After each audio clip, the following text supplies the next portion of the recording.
Global impact award. ஆக்சுவலாக இந்த award பார்க்கும்போது எனக்கு ஹார்ட் டச்சிங்காக இருந்துச்சு. ஏன்னா குளோபல் இம்பேக்ட்னா ஒன்றும் கிடையாது, நம்ம ஒரு சீரிஸ் எடுத்துகிட்டு போயிடலாம். ஆனால் அந்த சீரிஸ் வந்து மொத்த ரியல் வேர்ல்டையுமே அஃபெக்ட் பண்ணணும். அஃபெக்ட் பண்ணி அதால் நிறைய எஃபெக்ட் நடந்துருந்துச்சுன்னா அதுதான் குளோபல் இம்பேக்ட் அவார்ட்னு சொல்லுவாங்க. அந்த அவார்ட் கொடுத்ததில் வந்து 100% சாட்டிஸ்ஃபைடாக இருந்துச்சு. அதுக்காக ஒரு சாங் போட்டாங்க பாருங்கள், வெறித்தனமாக இருந்துச்சுங்க. ஃபஸ்ட்டு இதுக்கு நாமினேஷனாக இல்லை, ஒரே ஆள் தான். நான் அந்த இதுவுமே போடுறேன், நீங்கள் பாருங்கள். அந்த சூப்பராக இருந்துச்சுங்க. அதுக்காக என்னென்னலாம் வெளி உலகத்தில் பண்ணியிருக்காங்க, நிறைய ஆர்ட் பண்ணியிருப்பாங்க, நிறைய ஸ்டாச்சூஸ் பண்ணியிருப்பாங்க.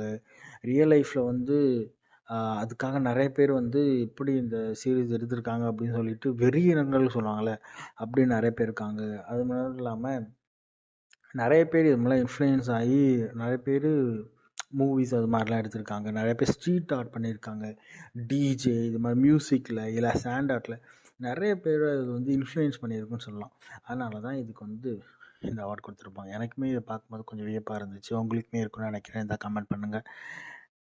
பல யுகங்கள் கடந்தும் அழியாத ஒரு இனமடா இது, த அட்டாக் ஆன் டைட்டன்ஸ்.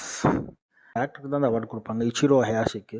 அவருமே அவ்வளோ கஷ்டப்பட்டான்னு சொல்லி உங்கள் பிக்சர் பார்த்து கண்ணு கீழே ரெண்டும் அப்படியே வீங்கி போயிருக்குங்க. அந்த அளவுக்கு மனுஷன் தூக்கமே பார்க்காத ஒரு மனுஷன் போல் அவ்வளோ கஷ்டப்பட்டுருப்பார்.